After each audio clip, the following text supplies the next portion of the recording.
Добро вечер во емисијата 360 степени налсат. Да ги видиме темите на кои се фокусираме вечерва. Во собранието се формира работна група за ветинг. Навистина е многу важно да успееме да навистина воспоставиме принцип на владење на правото, неселективна борба против корупцијата и организираниот криминал. Со какви ставови влегуваат другите партии од мнозинството и опозицијата? Професорот по уставно право прешова за идејата за ветинг. Мислам дека ова ќе представува еден вид на вонредна мерка која ќе продуцира вонредни проблеми за кои не мислам дека имаме капацитет да се соочиме. Антикорупцијска постапува по пријава за непотизам во Националниот сојуз на глуви. Владата не сака да се меша во сојузот што се финансира со јавни пари, а го води една фамилија. Државата и не треба да се меша во работата на здруженијата, меѓутоа тоа не значи дека не може да побара отчет за средствата кои што ги дава. Почнуваме. Непотизмот во Националниот сојуз на глуви и наглови, за што објавивме во претходната емисија, е под лупа на Државната комисија за спречување на корупцијата. Од владата остануваат на ставот дека не може да се мешаат во внатрешните состојби на сојузот, иако тој се финансира со јавни пари, со што не се согласуваат познавачи на темата. Славица Филиповска-Иванова. Понеделник, 29 мај. Во просториите на Даре Џампас во Скопје, Националниот сојуз на глуви и наглови промовираше пилот проект за дигитален толкувач. На настанот се појавија и тројца владини функционери, од кои прв дојде заменик министерот за труд и социјална политика Енвер Хусеин, потоа министерот за здравство Фатмир Меджити, па министерот за внатрешни работи Оливер Спасовски. Со распоредот на бината, министрите го разбија семејството на чело на Сојузот, состојба за која објавивме во претходната емисија. Првиот од лево, Томица Стојановски, председател на Националниот сојуз на глуви, е татко на Лиза Велкоска, генерална секретарка на истиот сојуз. Модераторка на настанот пак беше секретарката на Скопското здружение на глуви, инаку старосватица на генералната секретарка од Националниот сојуз. Моето име е Анка Митревски, јас сум секретар на градската организација во Скопје на глуви и наглови, но денес сум тука како ваш модератор на овој настан. Настанот, без многу публика, заврши за околу 2 часа. Министерот за здравство експресно замина, а останатите функционери на излегување успеавме да ги прашаме дали знаат со кого застанаа на сцена. Начело на сојузот се татко, ќерка, а модераторка беше нивната старосватица. Ова е чист непотизам, како го коментирате? Јас тоа го слушнав сега, значи, на самиот настан, ама за ова што кажувате дека е непотизам, тоа е веќе работа на Националниот сојуз. Значи, тоа е работа за која што сме критикувани од цела меѓународна заедница. Добро, се надевам дека ќе се надминат тие проблеми. А они се финансираат и од буџетот. Наравно се финансираат од буџетот согласно со проекти што се приложуваат до Министерството, а во врска со ова што го кажавте, тоа е веќе интерна нивна работа, што се надевам дека ќе најдат начин како да го надминат и да не постои непотизам не само кај нив, во секоја една институција. Слично размислува и министерот Спасовски. Националниот сојуз, Сдруженијата на граѓани и така натаму, сето тоа е работа која што самите се избираат раководство. И тука институциите не можат и не треба да учествуваат, ниту да се вмешуваат кој, како и на кој начин ќе ги вршат изборите тие.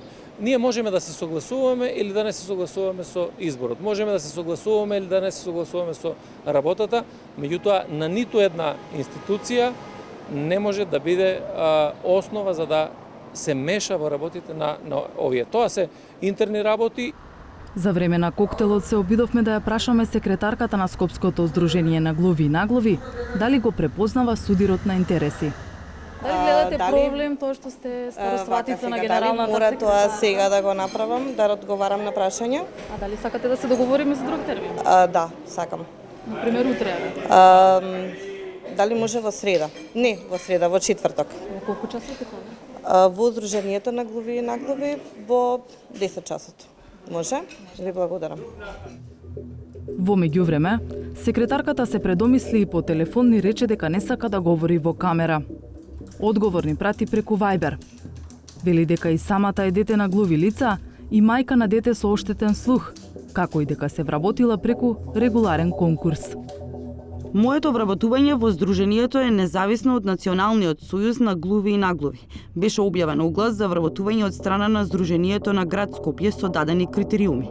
Јас бев единственото лице пријавена на тој оглас. Поради тоа рокот се продолжи уште 5 дена.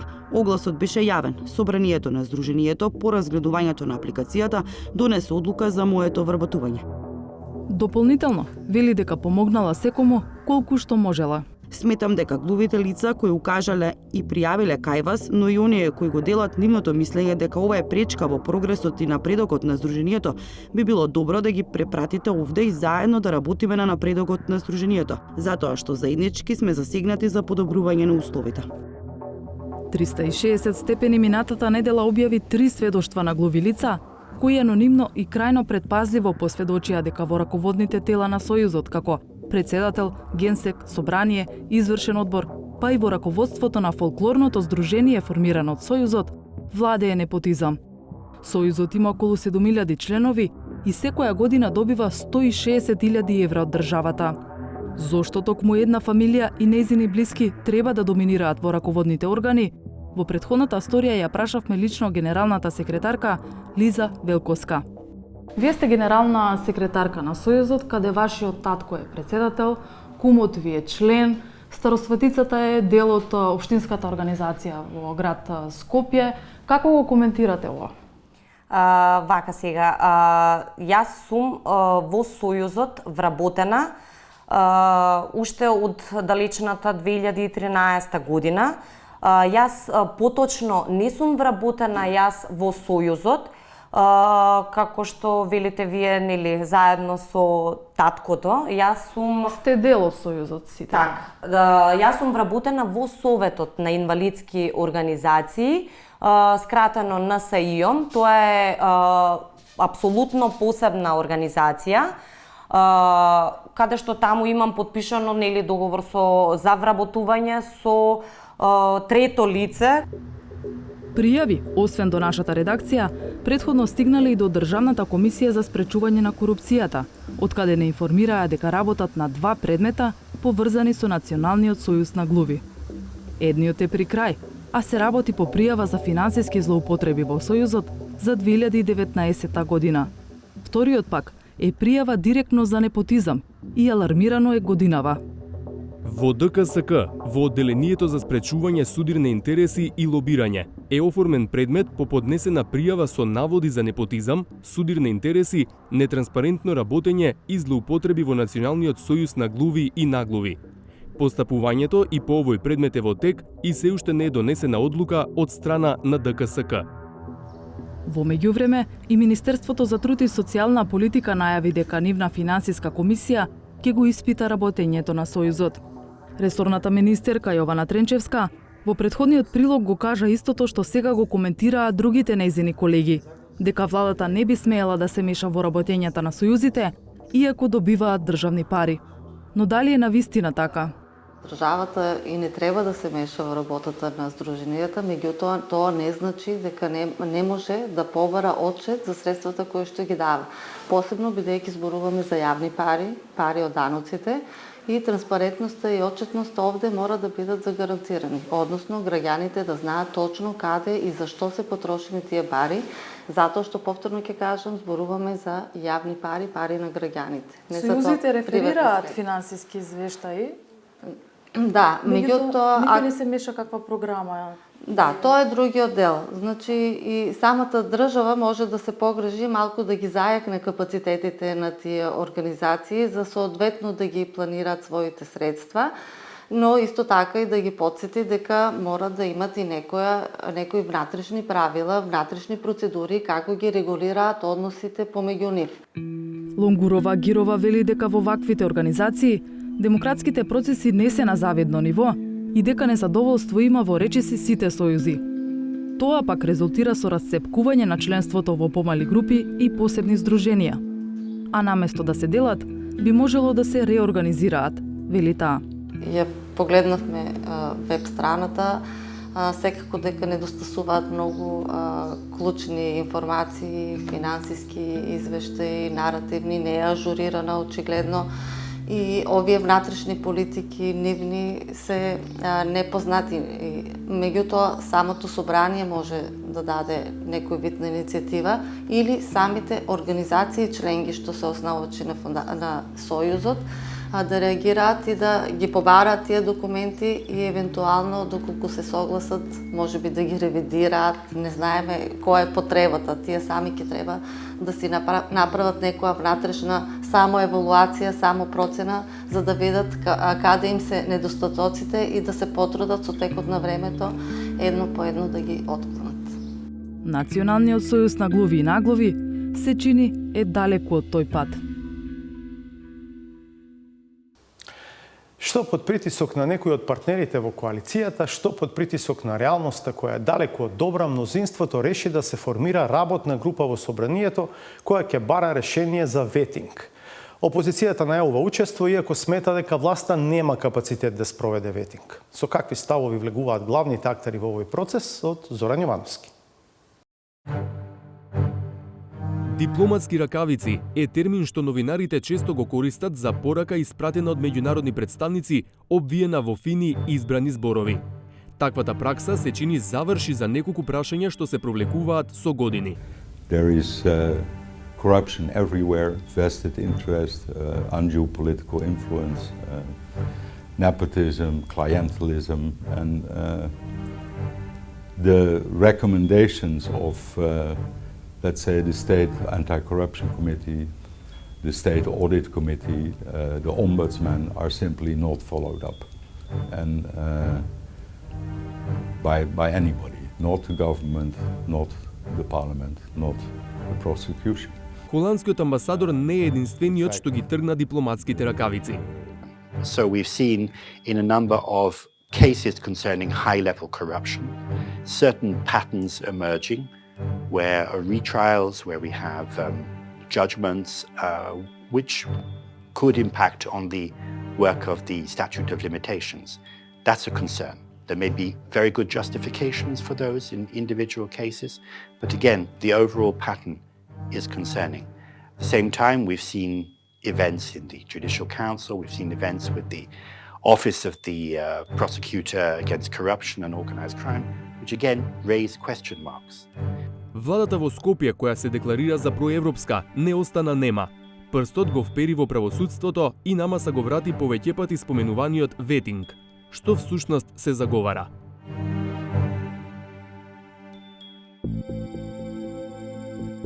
Ветинг, според едно објаснување, е процес на проверка на нечие минато, пред таа личност да й се понуди вработување, додели награда или слично. Таква проверка може да се направи и за луѓе што веќе се на одредена функција. По средбата со лидерите на владините коалициски партнери пред 2 недели, премиерот Димитар Ковачевски изјави дека разговарали за ветингот, кој според него треба да биде процес што ќе даде ефекти. Се договоривме дека во рамки на Комисијата за политички систем, во рамки на собранието ќе се отвори расправа и ќе се формира група која што ќе работи на изработка на решение, заедно со учество на експерти, меѓутоа и со покана до соодветни експерти од Европската унија. На состанокот, прашањето за ветинг го отворила пратеничката и председателка на Дом, Маја Морачанин, која вели дека тоа бил и услов за да ја поддржат реконструкцијата на владата при влезот на Алијанса за албанците. Дом поддржува поширок ветинг, но сметаат дека треба да се почне од правосудниот систем. Навистина е многу важно да успееме да навистина воспоставиме принцип на владење на правото, неселективна борба против корупцијата и организираниот криминал. И затоа сметаме дека навистина е потребна потемелна, порадикална реформа, би рекла, во правосудството, а тоа е ветингот, односно реевалуација и проверка на стручната работа, на потеклото на имотот, на интегритетот на судиите и обвинителите.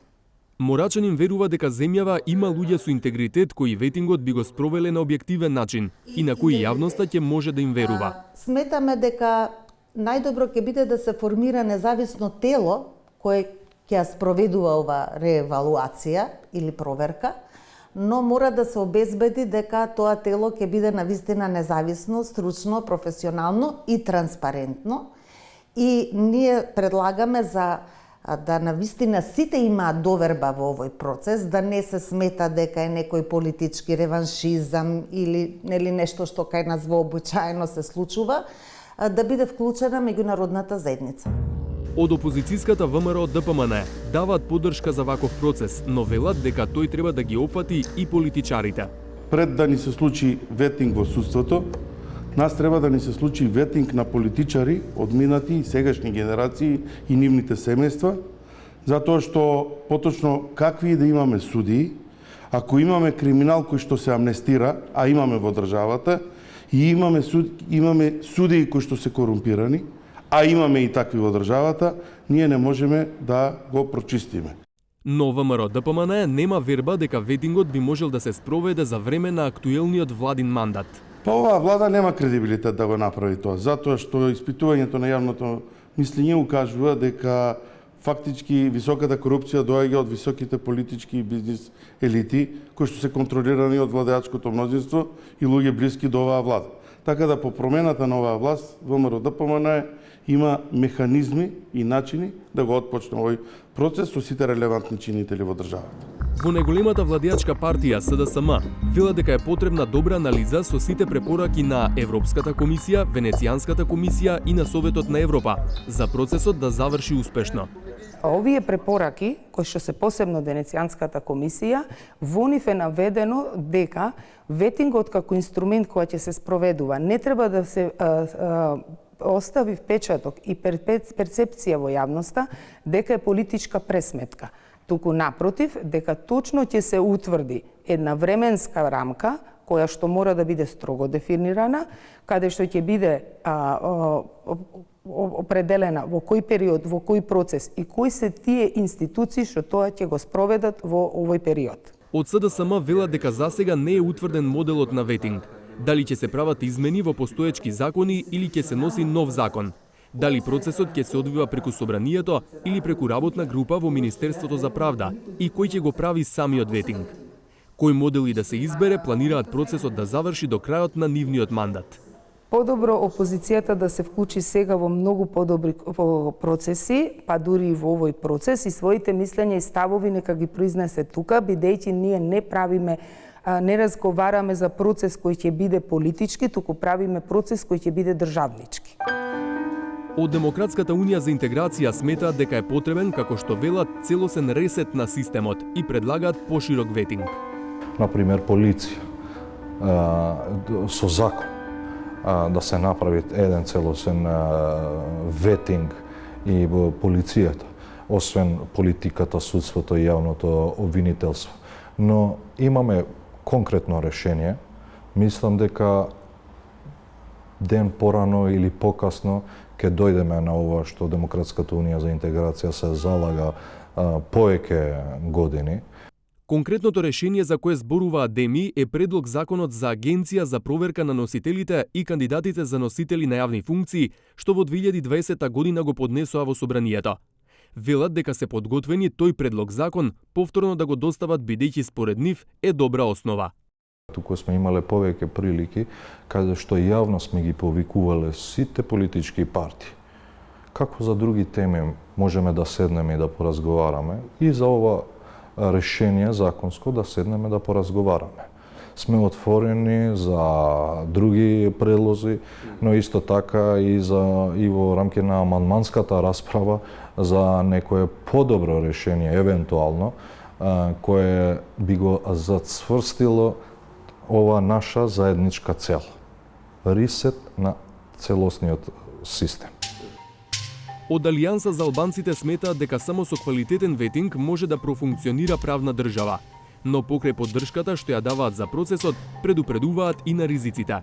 Ne jemi shumë seriozisht të interesuar për vetingun, por po aq jemi serios të interesuar që të mos bëhet ndonjë hap ose ndonjë vendim i cili në fund do të rezultonte si një veprim avanturesk, ashtu siç kemi pas dy tentativa që për moment më kujtohen, ishte ajo e prokurorisë speciale, që për fat të keq rezultoi të ishte një tentativë e dështuar dhe më herët kishim çështjen e lustrimit, që po ashtu për fat të keq e konstatojmë bashkërisht që edhe ajo ishte diçka e dështuar. Мехмеди повикува на внимателност, за да се избегне можно парализирање на правосудните институции. Por në qoftë se presupozojmë se kemi një numër të caktuar të gjyqtarëve dhe të prokurorëve, të cilët gjatë procesit të vettingut do të rezultojnë që nuk janë të denjë më për të ushtruar atë funksion, ne do të përballemi edhe me vështirësinë e vendeve të zbrasta në sistemin gjyqësor, ashtu tashmë që janë veç më të zbrasta. Më thonë, bazë të statistikave që i kemi, vetëm 2/3 janë të mbuluara. Dhe më thonë, 1/3 e vendeve në gjyqësore rezultojnë të jenë të zbrazura, për arsye nga më të ndryshme. Од земјите во регионот, Албанија спроведува ветинг од 2016 година, за кој многумина упатени сметаат дека не ги дава посекуваните ефекти. Ветингот кај нашиот сосед ги испразни повеќето правосудни институции и парализираше дел од нив. Например, меѓу оние што не ги поминаа проверките на соодветните тела, беа и 6 од 9 уставни судии, вклучително и председателот, а институцијата не функционираше повеќе од 2 години. Ветингот во Албанија е пролонгиран до 2024 година.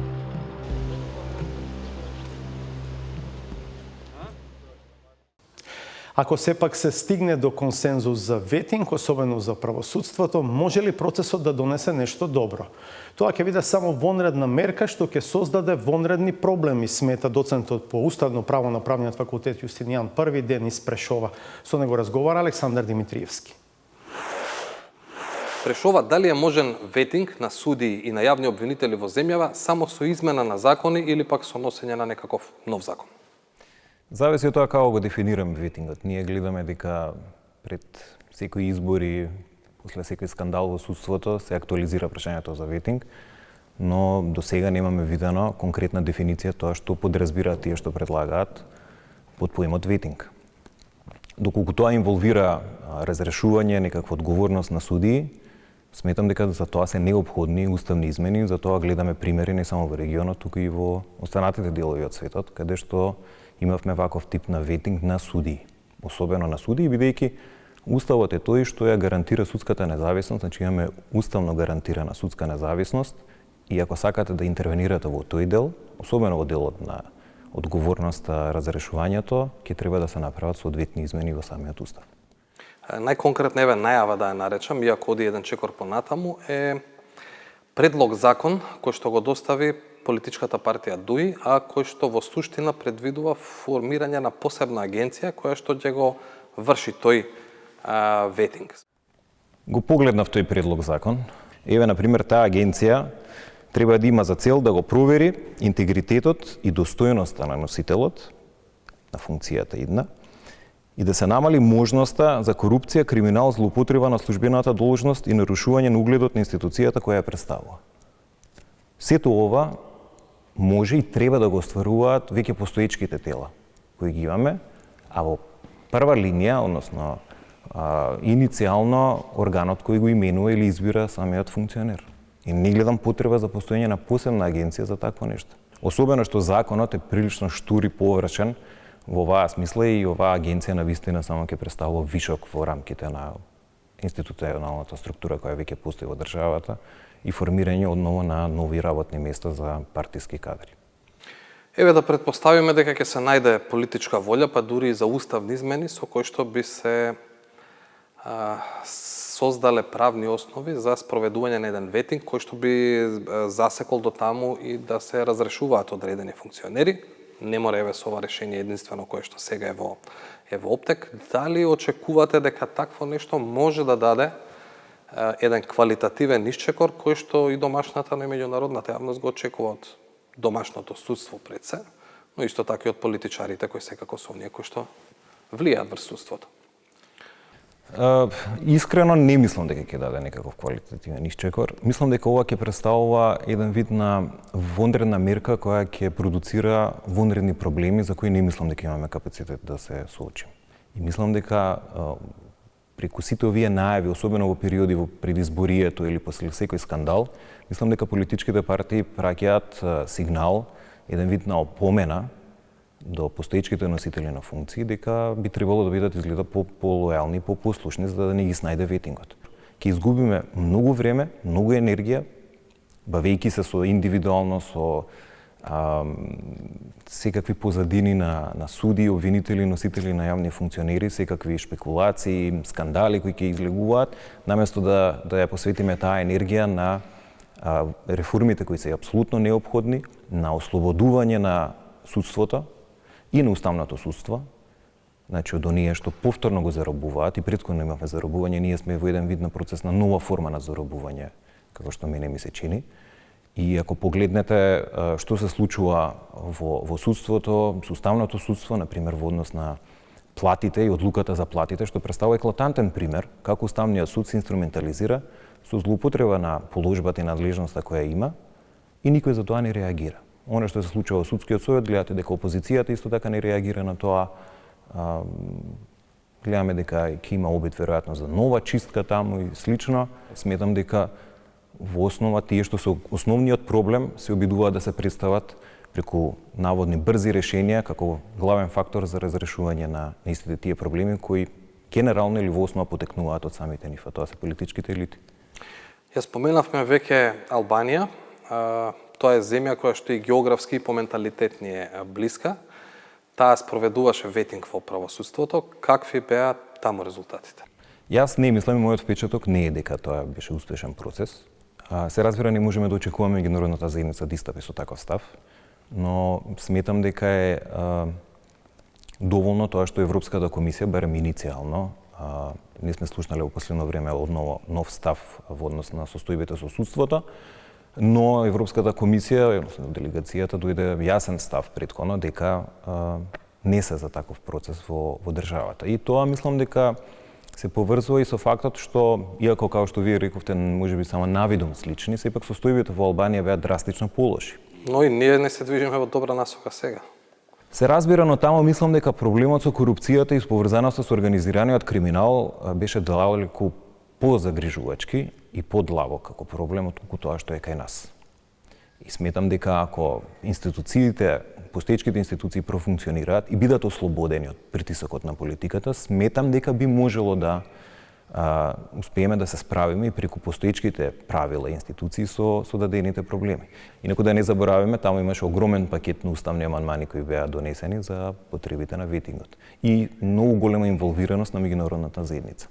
Дури да се спојат сите коцки, да се направат тие уставни измени, на крај ќе треба да се изберат и луѓе со конкретно име и презиме кои што ќе треба да го водат тој ветинг, да бидат главни арбитри. Има ли такви луѓе за кои што сите ќе застанат со доверба? Се сомневам дека ќе има таков тип на целосна доверба, особено ако ги имаме предвид и искуствата од примерите кои претходно ги кажав со така наречени ad-hoc тела, кои треба да дадат, да продуцираат брзи решенија за комплексни проблеми кои се создавани во долг временски период, низ долг временски период наназад. Така што таа страна сум прилично скептичен. И особено поради причини што и претходно ги наведов. Кој ќе стои за ветингот, кој ќе иницира таа процедура, кој ќе ги номинира членовите на некакво ad-hoc тело, дали ќе успеат тие навистина преку својот авторитет да се наметнат и да ја стекнат таа доверба. Но ако гледаме, например, преку искуството со начинот на избор на членовите на ДКСК, на Државната корупција за спречување корупција, и гледаме обидите сега на политиката константно некако да ги заобиколуваат и да не постапуваат по нивните наводи, тогаш не сум сигурен дека искрена намерата и можеме да ја протолкуваме било која таква намера за создавање на такво тело или институција за спроведување на ветинг, кој ќе инволвира и разрешување на суди и обвинители евентуално, дека ќе биде некаков ичекор и дека ќе може било каква доверба да имаат граѓаните, особено што спомнав и претходно, имате целосна недоверба на вистина или многу ниска доверба генерално во институциите од страна на граѓаните. Целото интервју со Прешова на тема ветинг е достапно на веб страницата 360stepeni.mk. Сега ќе одиме на реклами, а по нив е саботажата.